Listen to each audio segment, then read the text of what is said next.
Bem-vindas, bem-vindos ao podcast Vozes contra o Silêncio. Toda semana traremos para vocês discussões sobre o enfrentamento à violência contra meninas e mulheres e o seu acesso aos diversos setores da sociedade, como a segurança, a saúde, educação, esporte e cultura. Tudo isso por meio da veiculação da fala de pessoas voluntárias com experiência em trabalhos desses setores da sociedade. Nosso objetivo é fazer ecoar a voz de mulheres e homens empenhados em dar voz àquelas e àqueles a quem a vulnerabilidade de direitos foi tolhida. Uma parceria entre Incorporação Growth Digital, Estúdio Mindset e Rosimar Francelino. Hoje tenho o prazer de receber aqui dois amigos maravilhosos, Luiz Fernando Bueno, Isabela Lima. Tive o prazer de conhecer os dois há não muito tempo, Luiz Fernando há menos tempo ainda. Posso até contar como foi essa história toda daqui a pouco. Mas vamos iniciar aqui com uma rodada de apresentações. Quem é Luiz Fernando? De onde vem? O que faz? Bom, pai primeiro, né? Pai de dois filhos. Uma filha, Júlia, de 22 anos, e um filho, Pedro, que vai fazer 3 anos agora. 3 anos. Diferença um pouco grande, mas o pai, esposo, né, da Isabela, uma nutricionista super competente, servidor público também, através desse trabalho que a gente desenvolve, né, nas organizações com dados. Eu tive o prazer de conhecê-la. A Isabela já conhece já há algum tempo, né, porque eu atuo no Sensipan, que é o Centro Gestor Operacional do Sistema de Proteção da Amazônia. Atualmente eu estou cedido para o TCE. Legal. E é um prazer participar desse bate-papo aqui. Espero que seja muito produtivo. Obrigada, mas você começa sua formação, qual que é? A minha formação, originalmente eu sou da área da computação, né? De graduação e tal. No final da graduação, já indo para o mestrado, eu comecei a ter conhecimento do geoprocessamento, né? Então, o meu mestrado, embora seja de engenharia de computação, ele é voltado, a área de concentração dele é geoprocessamento, geomática, né? E, em virtude disso também, eu já me aprofundei no doutorado em geografia. Tem algumas especializações também, minha formação é um pouco meio multidisciplinar, né? Mas minha grande área de estudo e trabalho sempre foi bancos de dados, sistema de informação, né? Então, os cursos que eu fiz todos são ligados a isso. O povo deve estar se perguntando por que o geógrafo e por que vamos falar de dados. Hoje vamos falar sobre dados, gestão de dados, monitoramento de dados e tudo mais. Isabela, quem é a Isabela? Obrigada, Rose, pelo convite. Eu sou engenheira florestal. Na graduação já tive esse primeiro contato também com geoprocessamento e na oportunidade também foi no Sensipan, em Manaus, e lá com orientadora geógrafa, ela falou, vou te transformar em geógrafa também. E tive a oportunidade já em Porto Velho, conhecer o Bueno também, atuando também mais para o lado ambiental. Além desse meu lado A, que eu falo assim, lado A, lado B, eu também tenho uma atividade cultural, sou cantora, instrumentista também, sou ativista ambiental, mas também me vi entrando no ativismo aí do feminista, né? Então, pelo Levante, eu comecei pelo coletivo Mina Livre, depois nasceu uma iniciativa que foi o podcast PPcast, junto com a Carolina, né? Zemuner.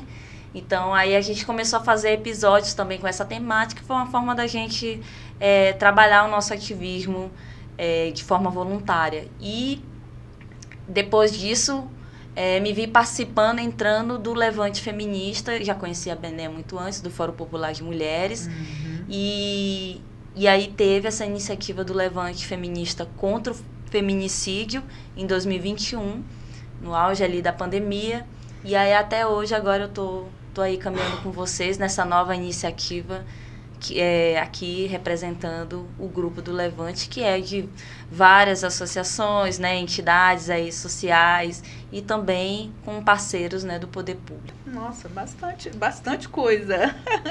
Deixa eu contar aqui para as pessoas primeiro, porque nós estamos aqui, né? Nós três fazemos parte de um evento muito importante, né? a criação do observatório, nós três, junto com Benedita, Lisandra, Tâmara, Débora, Aline, espero que eu não esqueça ninguém, Ana Macário. Somos pessoas que começamos a pensar soluções para o enfrentamento à violência contra a mulher. E aí, em 9 de dezembro de 2022, Benedita e o Levante Feminista em si tem a ideia de, conversando com Benedita, vamos assinar, fazer com que as autoridades firmem um pacto, um termo de responsabilidade para enfrentar a violência, porque nós chegamos no triste patamar de pior estado, né, com pior índice de feminicídios por 100 mil habitantes. Então, nessa taxa, e essa taxa significa que as mulheres estão em alto nível de risco de morte, né? E aí nasce o Pacto Interinstitucional para fortalecimento de estratégias de monitoramento e enfrentamento ao feminicídio em Rondônia. E a gente assina esse pacto com o presidente do Tribunal de Contas, alguns outros órgãos e principalmente o Ministério Público e a sociedade civil. E a partir daí a gente começou a pensar soluções. O que vamos fazer, como vamos fazer. Então, em outros episódios nós vamos falar de forma mais detalhada, mas a questão é que em 2023 nós chegamos no Observatório do Feminicídio. E aí, numa conversa, né, certo dia, eu na casa de Benedita, porque lá é um centro de reflexão muito grande sobre o enfrentamento à violência contra a mulher, e aniversário de Benedita, a Isabela estava. E Isabela, Rosa, eu ouvi você falando sobre dados, né, gestão de dados, que nós precisamos sair desse monitoramento estático de dados, de você só colecionar os dados e olhar e falar, ai meu Deus, que horror, né? E passar a gerir os dados e monitorá-los e termos indicadores e transformarmos isso em informação e essa informação em decisão política. E aí eu ouvi você falando sobre dados e tal. Vamos fazer análises espaciais, você disse, né? Falei, vamos fazer uma reunião segunda-feira, então, sobre isso. E aí, quando eu chego ao trabalho na segunda-feira, perguntei para o meu chefe, Marco César, você não conhece alguém que possa nos ajudar com gestão de dados e tal? Ele falou, não, eu conheço um cara muito bom, vem do CECIPAM, doutor Luiz Fernando Bueno. E aí eu vou atrás de Luiz Fernando, que imediatamente aceita o convite e diz, como você faz isso? Eu falei, faço sozinha, coleto dados da CEMUSA, da GEVISA, da SESDEC, das polícias e vou montando aqui os gráficos, né? Ele falou, não, a partir de hoje você não está sozinha. E aí nasce a página do Observatório do Feminicídio, observatoriodofeminicídio.org, mas está no ar. Conseguimos lançar em 8 de março de 2024 essa página. E eu queria saber, Luiz Fernando, como é que foi isso para você? Fazer parte disso? Independente do tema, né, sempre gosto de trabalhar com isso. E o trabalho se torna mais interessante quando você tem a possibilidade prática de ver como que os resultados do seu trabalho podem contribuir com algo, né? Então você contribuir para uma análise de dados, né, que possivelmente pode vir a apoiar, por um lado, o entendimento do problema, né, por parte das pessoas, e por outro lado também a possibilidade de se tomar decisão, né, em cima do que os dados mostram, né? Então isso é muito bom, né? Isso chama muita atenção, né? E particularmente eu acho que o tema ele chama muita atenção, né? Eu sei que você já está há alguns anos trabalhando nessa área, né? Mas a importância do tema, né? Então, veja, eu sou pai de uma menina, né? Além disso, eu tenho mãe, eu tenho irmã, né? Eu tenho esposa. Então, eu fico entristecido, assim, como homem, de ver uma situação tão crítica como essa no nosso estado, né? O estado que a gente ama tanto, o estado onde a gente mora, né? E como você sempre colocou nos seus relatórios lá, né? Não é só um número, né? Não é só um número. Não é só um número, né? É uma vida. E também não é só uma vida, né? São várias envolvidas ali. É uma família. Com o problema da mulher, grupo. né? Um grupo, são São familiares, são filhos e tal.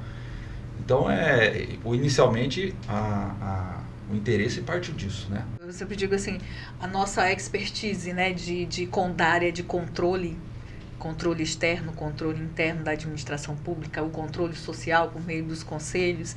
E aí a gente tem uma pessoa também que, além de atuar nesse controle, na sistematização que nós fazemos dos controles, ele ainda entende dos dados, não é muito difícil fazer o que a gente fez, que foi tratar sobre o observatório.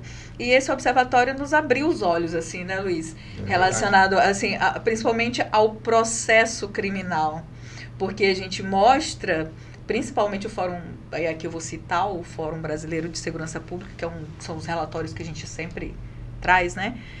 Sempre trabalha com eles. Eles são feitos a partir de um dado só, que é o da Secretaria de Segurança.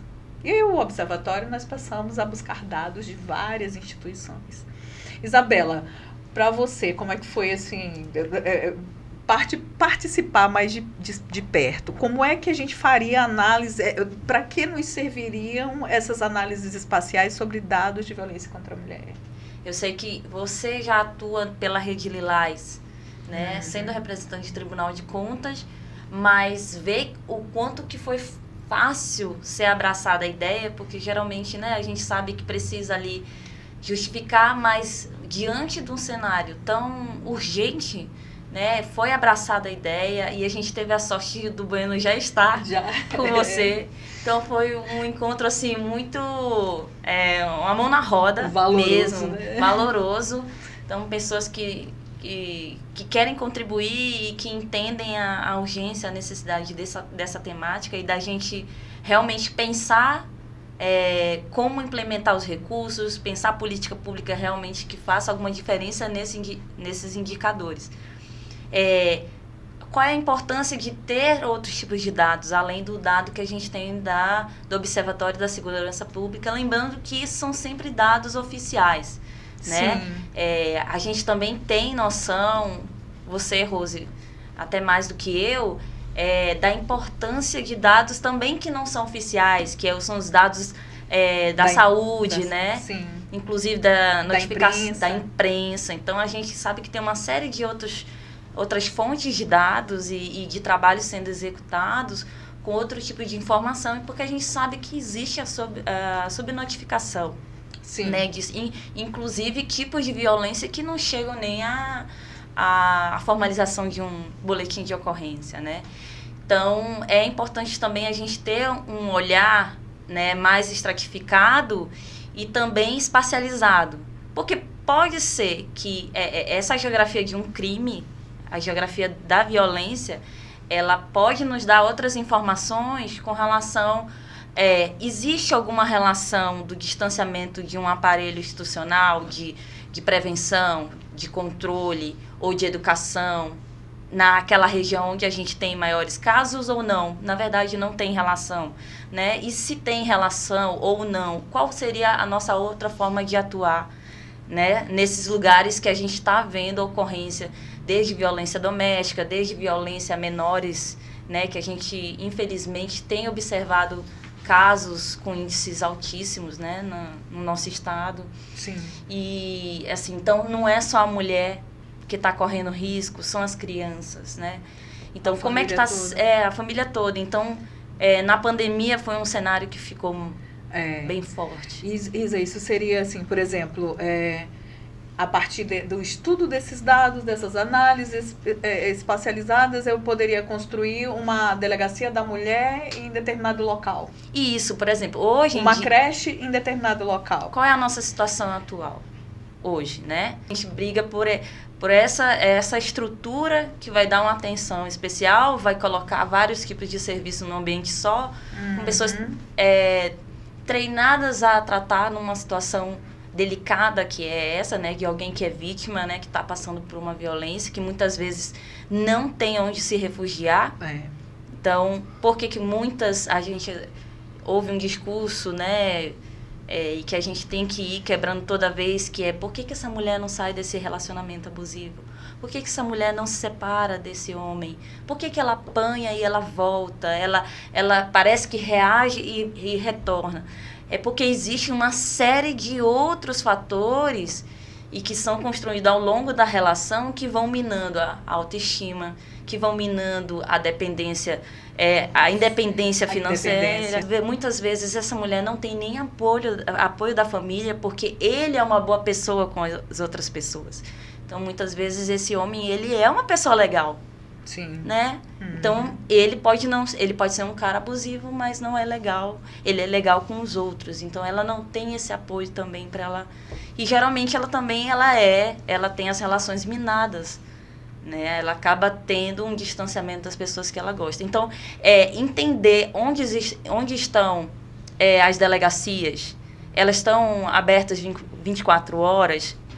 Agora a gente sabe que as delegacias, a delegacia da mulher atua num certo horário. A central de ocorrências em outro local. Isso, e aí no final de semana a mulher pode ir lá e tal, mas muitas vezes, ao ter que lidar com, de repente, né, com um delegado, com um homem e tal, existe toda uma coisa de se sentir acuada, né, no tratamento. Então é diferente. Né? Não é a mesma coisa sendo a delegacia da mulher. E nós passamos muito mais de 30 anos lutando por essa política, né? Pela delegacia da mulher. A Isabela abordou uma coisa interessante, né? Que é o acesso aos serviços públicos, né? É uma coisa muito importante, né? Porque como é que uma pessoa que está sofrendo violência sai da casa dela para, por exemplo, chegar num local de atendimento, numa delegacia, numa casa especializada, né? Então, dependendo de onde a violência ocorre, tem até uma situação prática de como sair. Sim. Como é que a pessoa sai? Como é que a pessoa vai? Como é que ela se transporta? Como é que ela vai ser transportada para lá, né? Qual é o meio de transporte que ela vai pegar? Então, essas questões todas são questões que são foco de uma análise espacial, por exemplo. Isso é feito de mobilidade. De mobilidade, né? Que é uma outra questão também. Você imagina que quando a gente fala... Em todas as cidades nós temos problema com mobilidade, né? Sim. Mas quando a gente considera a nossa capital, é um absurdo, né? Também. Uma pessoa, uma mulher, alguém que precisa de ajuda e que tem dificuldade de locomoção. Dependendo de onde ela estiver, não tem como sair, né? Então é importante essa visão, né, do problema de maneira mais ampla, né? Aquela visão de águia, né? Olhar o todo, né? Olhar o todo para poder entender as partes também, né? Eu fico vendo a teia da rede mesmo. A teia da rede ali são vários problemas complexos que a atuação em rede é a solução agora. E a gente tem essa ideia à nossa disposição, fazer a integração desses atores da rede não é fácil. Mas quando a gente encontra assim, pessoas como vocês que de pronto, e as pessoas felizmente temos encontrado ultimamente vários atores aí de instituições que têm aceito participar dessa solução, eu fico muito feliz. Nossa, fico muito feliz mesmo. E aí as soluções começam a se materializar. A gente começa a discutir mais, as pessoas começam a visualizar mais. Por que a delegacia da mulher não é lá no centro, onde já era, né, antigamente, que passava o ônibus, mas agora ela... como é que se tomou essa decisão de fazer em outro local? Foi por quê? Né? Qual foi a justificativa? Independente da justificativa também, né? A mudança, ela é adequada? Porque às vezes tem uma justificativa, né? Nós vamos trocar, né, essa delegacia daqui por aquele lugar, porque aqui a situação é ruim, não dá, o prédio não tá bom, tá caindo aos pedaços e tal. Mas tudo bem, vai resolver esse problema, né, da infraestrutura, mas e o objetivo principal, que é prestar o atendimento para aquela pessoa que precisa, né? Essa mudança vai resolver o problema? Pode piorar o problema. Pode piorar. Ou será que foi baseado também na maior aceito de denúncias vindo de uma certa localidade, então a gente tentou se aproximar mais de uma zona ou não, né? Existe esse tipo de análise? Quando se coloca, né, onde eu vou colocar um hospital, onde eu vou colocar uma delegacia da mulher, onde eu vou colocar. É só porque eu tinha o terreno à disposição ou foi uma decisão estratégica? Isso. Né? A gente tem falado muito aqui sobre essa alocação de recursos estratégica, né? Tomar decisões, aplicar o orçamento e priorizar no orçamento, fazer priorizações no orçamento de forma muito estratégica, baseada em estudos, em muitos estudos. Sim. E é isso que a gente quer para o enfrentamento à violência contra a mulher. A gente está vendo o que acontece. É verdade. O que acontece. Mas sabe que o trabalho em rede, o que eu acho que ele é de mais valioso no trabalho em rede é justamente poder reunir as diferentes visões sobre algo, né? Sim. Então, isso é importante, né? E todo problema que a gente vai analisar, as visões, elas são importantes de serem consideradas, né? Então, você tem várias visões sobre o mesmo problema, sobre o mesmo fenômeno, né? E o trabalho em rede traz isso, né? E a Isabela falou sobre os dados, né? Às vezes você tem um dado da segurança pública, mas às vezes você tem um dado de violência que não é fornecido, não é originado na segurança pública, mas é originado na saúde, que no final das contas acaba atendendo quem é vítima de violência. Às vezes não tem o boletim de ocorrência, mas a pessoa foi procurar uma unidade de saúde, né? Porque ela precisou, né? Então, essa possibilidade também de usar dados de diversas fontes, isso é muito importante. E atualmente a gente tem muito em moda agora, né? Muito presente a questão da participação social, né? Na elaboração das informações, na produção das informações. Então, por exemplo, o mapeamento, as pessoas conhecem, né? Google Maps, acho que todo mundo utiliza, né? São alguns serviços muito bons que são disponíveis de forma gratuita e tal. Mas é uma empresa privada, né? É uma base de dados privada que distribui alguns serviços, disponibiliza alguns serviços de forma gratuita, com acesso gratuito, né? Mas nós temos, por exemplo, um trabalho de mapeamento, né? Que é uma base de mapeamento colaborativo, que é o OpenStreetMap, por exemplo. E que eu acho fantástica a ideia, porque são as pessoas produzindo mapeamento, né? Então é a sociedade produzindo mapeamento, né? É o cidadão produzindo mapeamento. Então, o celular, popularização do acesso ao celular e à internet, ela ajudou muito nisso, né? Então hoje o celular tem um poder muito grande, né? Para acessar a informação, para permitir o acesso à informação e permitir também a produção de informação. Então isso é muito legal. Eu tenho um primo, assim, não fugindo muito do assunto, mas eu tenho um primo que mora num local chamado Realidade. Realidade fica a 300 quilômetros de Porto Velho, a 100 quilômetros de Humaitá indo para Manaus. E lá na Realidade existe o Rio Realidade. Ele mapeou o Rio Realidade. Em contato com o Google e tudo mais, ele foi lá e fez um mapeamento do Rio Realidade, bateu o GPS todo e fez. Eles mandaram um banner para ele. Tem um trabalho muito bonito também, ali na região de Espigão do Oeste. Eu não sei se é a etnia dos Cintalargas mesmo, não tenho certeza. Que mapearam toda a terra deles, né? Todos os recursos deles, na visão deles. Na visão deles. Então, um trabalho assim, muito bonito. Luiz, o Observatório, lançamos o Observatório com a ajuda dessas instituições maravilhosas, né? Tribunal de Contas, SESDEC, a Gevisa, a Polícia Militar, principalmente a SESDEC e a Polícia Civil, eles nos ajudaram bastante.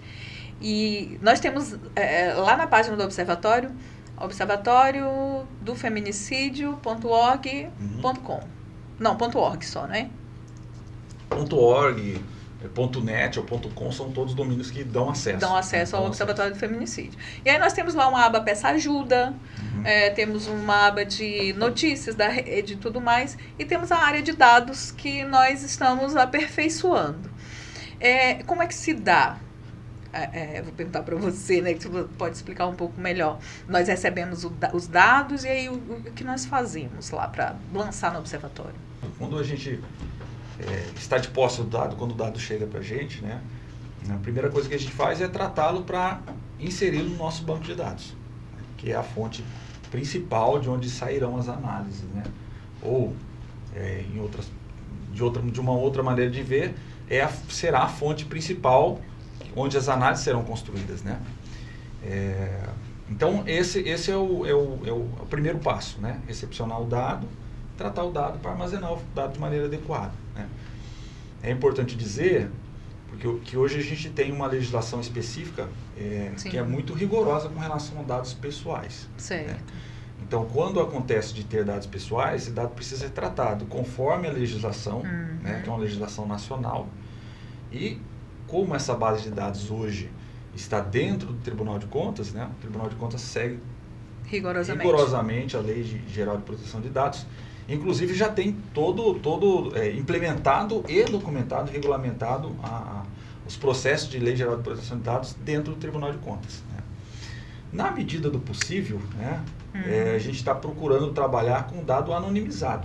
Sim. Né, porque, de fato, nos interessa conhecer o problema, estudar o problema. Né. A área urbana de Porto Velho está muito distante de alguns distritos. Né. Então, você apresentar um dado de Porto Velho é relevante? Claro que é relevante. Sim. Você tem informação sobre o município, né? Mas a gente precisa detalhar mais esse dado. Né. Então, às vezes, a gente precisa trabalhar com bairro, né? Dificilmente a gente vai trabalhar num caso de violência, a gente vai trabalhar com um dado pontual, né? Porque em algumas situações, se você divulgar o ponto, você divulga, né? Exatamente. Você identifica a pessoa que sofreu violência e tal, e assim por diante. Então, a gente faz esse trabalho de armazenar, guardar os dados de acordo com o que a Lei Geral de Proteção de Dados pede, né? E de acordo também com alguns conceitos técnicos, né? A gente tem a possibilidade de recuperar esse dado e analisar de forma integrada. Como é que eu poderia, né, ter acesso? Falávamos sobre atuação em rede na faculdade aqui de Porto Velho, e o professor, não, assim que estiver pronto o observatório, né, traga para a comunidade acadêmica estudar. E já está pronto, a comunidade acadêmica pode ter acesso e ali tirar as suas conclusões e fazer seus questionamentos e aí discutirmos mais. Né? Então, tem uma questão importante sobre isso, sobre a disponibilidade do acesso, né, a disponibilização do dado, é que assim, hoje os dados, o programa, né, feminicídio, né, da violência contra a mulher no Tribunal de Contas, ele é encarado hoje como um projeto. Sim. Né?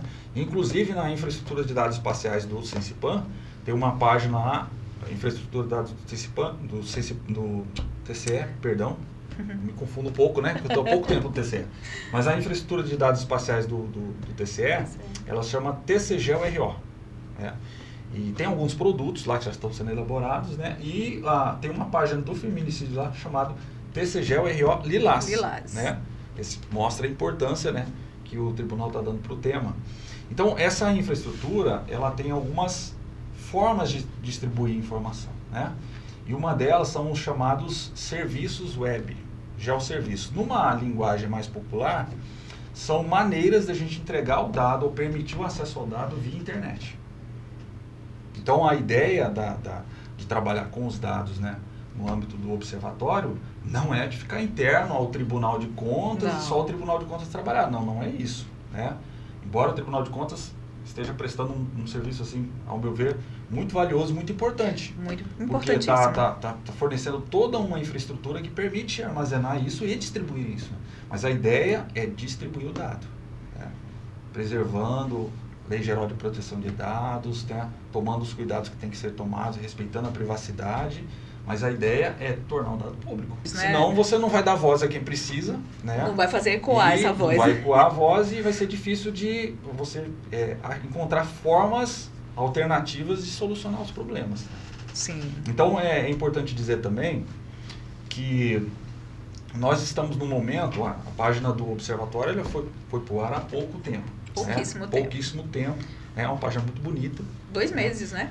Foi desenvolvido lá por uma estudante, Rairinha, que fez um trabalho muito bonito. Né? Sim. Sou suspeito para dizer, porque a gente trabalha junto, mas realmente foi muito bonito. Quem puder acessar o site vai ver isso, né? Foi bonito o site. Então, nós estamos num momento de construção. Né? Nós já temos alguns dados lá, através de links para instituições que já disponibilizam dados. Né?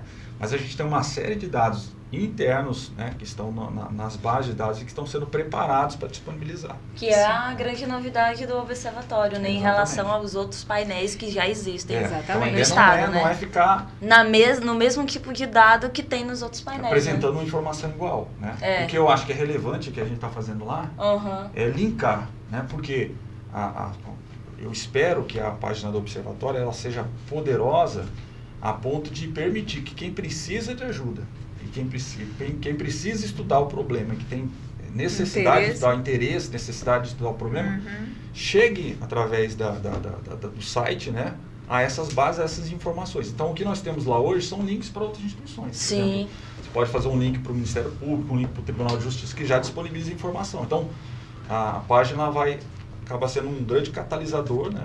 Dos parceiros da rede, dos parceiros da rede Leilais. Exatamente, uma reunião dos dados. Isso.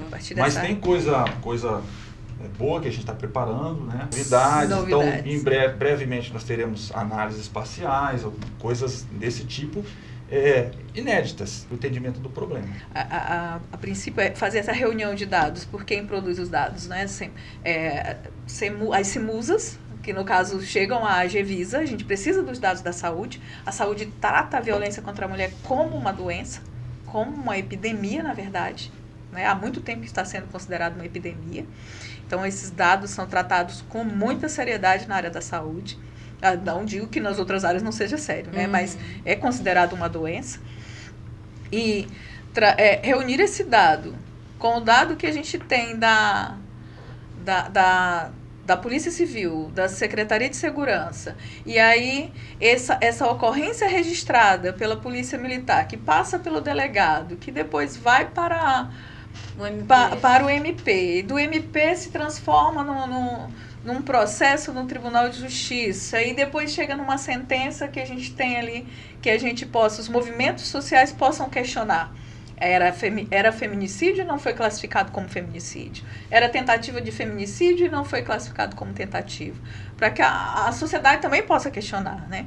A gente falou aqui da narrativa da imprensa, que também é um dado que a gente quer trazer, reunir esse dado também, de que forma que a população está tendo o seu conceito de feminicídio, o conceito popular de feminicídio. Isso também deve ser considerado, penso eu. E a narrativa da imprensa, durante muito tempo, e nós temos estudos sobre isso, né, Isabela? Não sei se você gostaria de falar sobre isso, de que o homem sumiu, o agressor, na verdade, sumiu da narrativa da imprensa. Era só a mulher foi morta, de tanto medo que a imprensa tinha de classificar o agressor, suspeito, o réu, marido suspeito, o marido. Então, assim, já existe, foi no flagrante e ele é suspeito ainda, né? Então, assim, o tratamento do gênero é bem diferente, né? E o legal desse projeto é porque não é um projeto mas é mais um projeto que vai mostrar dados que já tem pelo observatório e tal, mas a ideia justamente é reunir esses diferentes dados, que é o que a gente não vê em outros painéis. Sim. A nível estadual para fins de relatórios, para que a gente entregue para políticas públicas mesmo. Nem todo dado, né, ele também vai ser publicidade, né, não vai ter publicidade. Então, assim, tem dados que vão ser utilizados apenas pela inteligência. Então, esse é o legal. A gente também vai reunir essas instituições. Existe uma série de instituições que estão por trás também desse projeto, na análise e na discussão desses dados depois, né? Porque sim, a ideia é sentar com o MP, é sentar com a segurança pública. Eles estão juntos. É um filho com muitos pais, né? Muitos pais, muitas mães. Muitas mães, né? Então, eu acho que o legal é isso, é enxergar que o problema, ele não é só numa ponta, não é só no meio. Então, entender qual é o gargalo que o MP encontra, qual é o gargalo que a segurança pública tem, sim, qual é o gargalo que a unidade de saúde encontra, qual é o gargalo do centro de acolhimento dessa mulher vítima, né? Qual tipo de serviço eu tenho dificuldade de oferecer, mesmo tendo espaço, a estrutura, né? Então, entender esses gargalos também vai fazer parte da análise. Vai, com certeza. Na última reunião que teve, com algumas instituições representantes do grupo de trabalho, né? Foi assim, interessantíssimo, porque o promotor do MP, André Almeida, o André deu uma aula para nós sobre o processo todo. Sim. Desde do acolhimento da ocorrência, né? Do registro da ocorrência. Até lá chegar no processo de julgamento, de decisão mesmo, né? Porque ele foi demonstrando o que acontece no meio do caminho, que né? pode... E que, por exemplo, tecnicamente descaracteriza um crime e caracteriza o outro, né? Caracteriza o outro. E as diversas instituições atuando em cada parte deste processo, cada etapa deste processo, e o que cada uma delas acrescenta em termos de dados de informação, por exemplo. E a gente verificou o mapeamento desse processo, a gente fez praticamente isso, né? É. Um mapeamento administrativo, vamos dizer assim. Os sistemas por onde corre, que percorrem esse processo todo. Nós precisamos conversar mais, ou unificar esses sistemas. Esses sistemas são unificados? Não são. Então, são discussões que podem até ficar no âmbito do grupo de trabalho, do observatório. Mas também, de certa forma, precisam chegar na sociedade. E nós somos sociedade também, né? Somos pessoas privilegiadas por sermos capacitadas e estarmos participando. Eu sinto isso, né? Um privilégio participar de um grupo de trabalho dessa monta. E de tratar isso de forma que a gente possa deixar otimizado. Que seja realmente um trabalho em rede referente a uma pessoa que sofreu uma violência. E eu passo pelo sistema da Isabela, que passa pelo sistema do Luiz Fernando, que passa pelo sistema da Rosimar, e cada um tem o seu sistema. De repente, essa mulher em situação de violência conta para a Isabela, conta para o Luiz Fernando também, conta para a Rosimar também. E eu acho que cada um tem um sistema, eu acho que não é o grande problema, né? Não, né?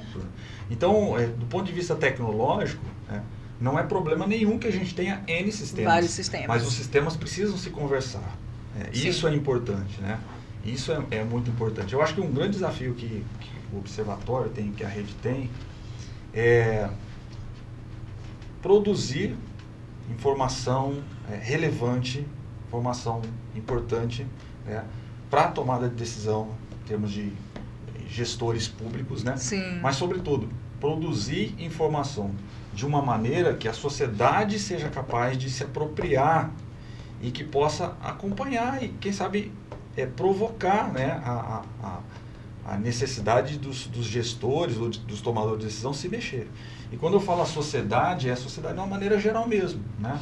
Então, o mundo acadêmico, é importante que os dados cheguem para o mundo acadêmico, né? É dali que saem as pesquisas e tal, mas por vezes a academia está muito distante da realidade. A gente tem que fazer, nós somos cientistas também, a gente tem que fazer essa crítica. Às vezes a gente estuda o que a gente estuda lá nos bancos lá da academia está distante demais. Não estou querendo desvalorizar o que é feito na academia. Claro.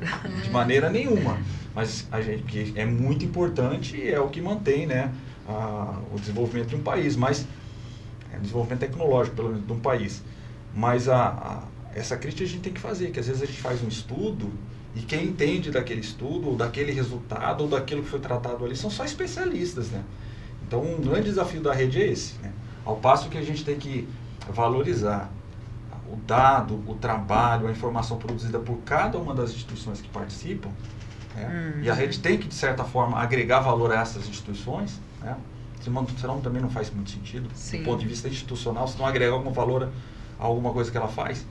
Mas, na outra ponta, a gente se preocupar como esse dado pode chegar para a sociedade, como que ela pode absorver isso, como que ela vai usar, como que ela vai aplicar isso, né? Eu acho que esse é um desafio assim, muito importante. O principal desafio, né? Se possibilitar esse fluxo de informações e o diferencial, como você disse, Isabela. Outros painéis tratam, por exemplo, só da narrativa da imprensa, só dos registros de ocorrência, pela segurança pública. E a nossa ideia é realmente trazer o âmago do trabalho em rede. Reunir todos esses dados, e esse é o diferencial deste observatório do feminicídio em Rondônia. E visualizar também as violências que o antecedem. Visualizar de forma ali estratégica, espacial, ou como que eu faço para que as mulheres tenham autonomia financeira, que elas tenham a possibilidade de ir até a delegacia quando possível. Então, esse é o diferencial desse observatório. Conversa boa. Passa rápido. Vamos encaminhar aqui. Isabela, o que você diria? Você que vem também, quer falar um pouco sobre o Levante Feminista? É um movimento que nasceu em março de 2021 E aí a gente tem várias mulheres aí de todas as idades, urbana, rural, desde a mulher ativista, a gente tem aí mulheres mães, avós, mulheres solteiras, de qualquer segmento. Então, assim, é muito diverso, né? Então, a gente, quando vê a palavra feminista, às vezes a gente cria estereótipos, né? Sim. E é legal quando a gente vê que a realidade não tem nada a ver com a ficção que criam. Uhum. E esse levante, ele vem como uma vontade mesmo, uma mobilização nacional para forçar, né, a nosso poder público a tomar uma iniciativa de mudança mesmo com relação a esses números, né, que só crescem e cresceram na pandemia ao longo das análises que foram feitas, né, dessas estatísticas. Então, esse grupo ele tem se mobilizado em todos os estados do Brasil. Inclusive, a gente tem o Levante Feminista aqui de Rondônia, que a gente faz algumas intervenções em datas, né, em agosto, então em alguns meses em março. Então, a gente fica fazendo algumas ações. E aí a gente vem também para somar nessa luta junto com as instituições públicas, os movimentos sociais, aí como o Fórum Popular de Mulheres, para somar junto com a Rede Lilás, né, para também valorizar as iniciativas que aconteceram também na pandemia no Estado, né, foram diversas campanhas aí, desde do X, né, para a mulher conseguir denunciar, desde iniciativas como o aplicativo que a gente viu aí, para a medida protetiva. Acaba que o desafio do isolamento social também gerou ideias criativas para a gente também lidar com o problema, né, de ter que ficar em casa, muitas vezes com o agressor. Então, o Levante Feminista é isso, é uma mobilização nacional de mulheres que estão em Brasília também batendo na tecla sobre esse problema, sobre essa epidemia que mata, né, mulheres, mata uma mulher a cada 6 horas e que em Rondônia lidera o ranking nacional. É importante frisar que Rondônia lidera a taxa e o nível de risco dessa mulher. E outros estados no norte também estão na cabeceira desse ranking, que é muito triste. É uma coisa até estranha, né? Você dizer assim, que realmente a pandemia ela quebrou alguns paradigmas, né? Mas é muito estranho, né? Assim, estranho é uma palavra, não sei nem se é a palavra adequada para isso, mas comecei a ficar em casa agora, precisei ficar em casa agora com a minha mulher, então eu vou bater nela, eu vou matar ela. Quer dizer, é um negócio tão esquisito, né? A gente pensa que é exagero, mas não é exagero. Amor, né? E violência, né? Tem aquele ditado que contra fatos não há argumentos, né?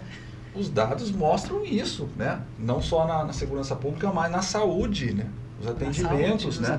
Então, ficaram em casa, apanharam mais. Os índices cresceram, né?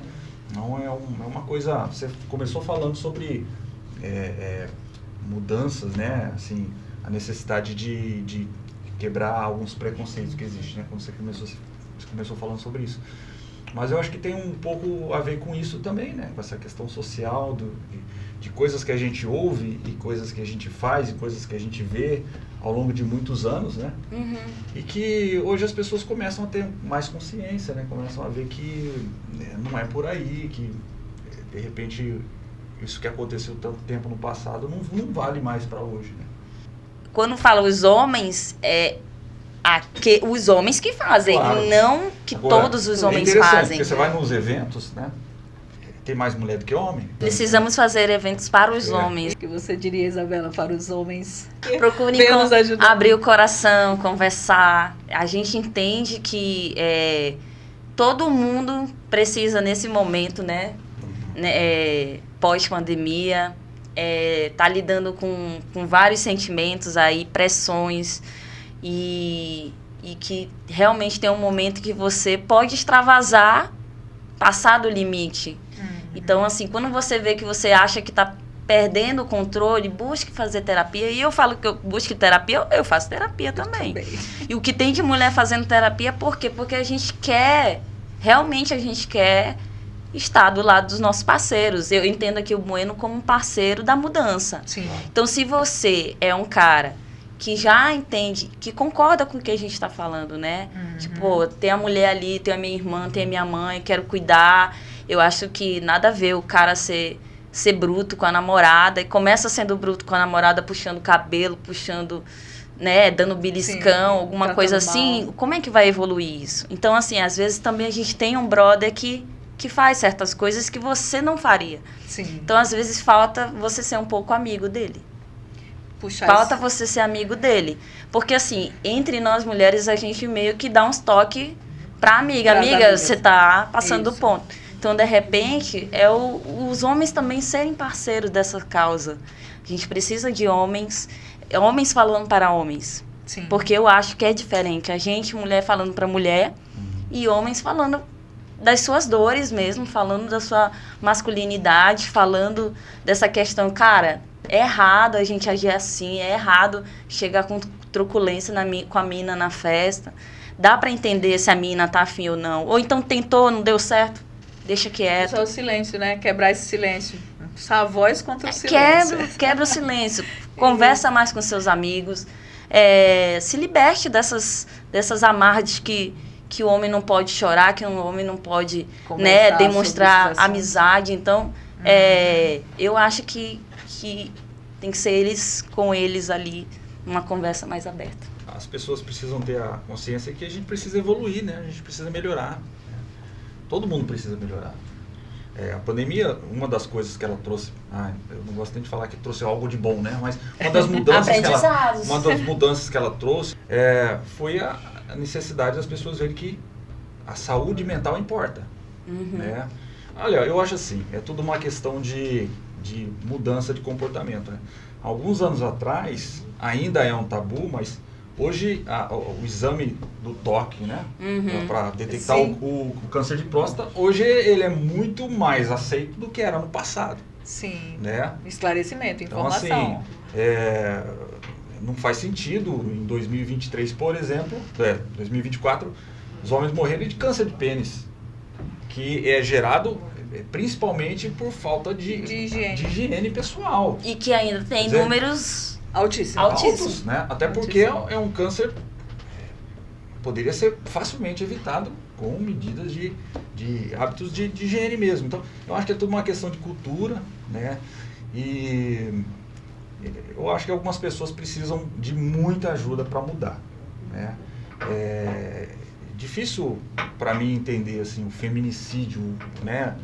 Essa aversão às mulheres, porque o homem não nasceu do novo.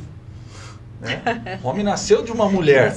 Então, para ele vir para esse mundo, ele dependeu de uma mulher. Ele dependeu do pai dele também, mas ele dependeu de uma mulher. Né? Se não fosse a mulher, ele não estaria aqui. Né? Então, eu acho que algumas pessoas precisam mais de ajuda que outras. Né? Mas, de maneira geral, acho que as pessoas têm que pensar em evoluir, pensar em melhorar. Isso é bom.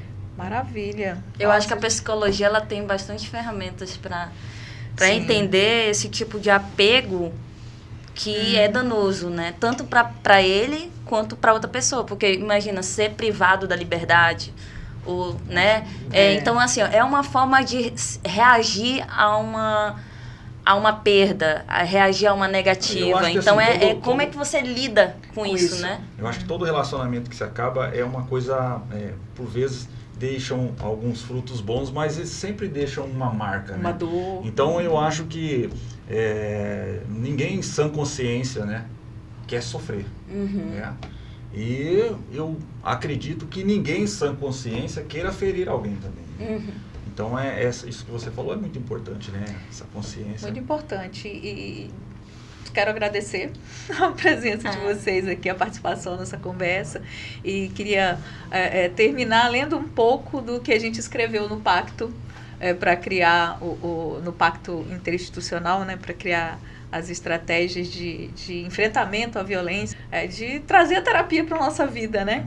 E uma das medidas que a gente coloca no pacto foi criar um espaço de diálogo permanente entre governo e sociedade civil, grupos de mulheres, lideranças feministas, instituições de ensino e pesquisa, visando contribuir com a construção e a consolidação de estratégias para o monitoramento, dos casos de feminicídio junto ao sistema de justiça e órgãos públicos vinculados à rede de serviços de enfrentamento à violência de gênero, dispondo de recursos e mecanismos que possibilitem o aprimoramento de ações do observatório e ampliação de políticas públicas de proteção e segurança a meninas e mulheres vítimas de violência no estado de Rondônia. Então, a gente quer que Rondônia tenha meninas seguras, mulheres confiantes e determinadas, e é por isso que nós estamos aqui para fazer ecoar essa voz contra o silêncio. Obrigada, gente. Foi mais um podcast Vozes contra o Silêncio.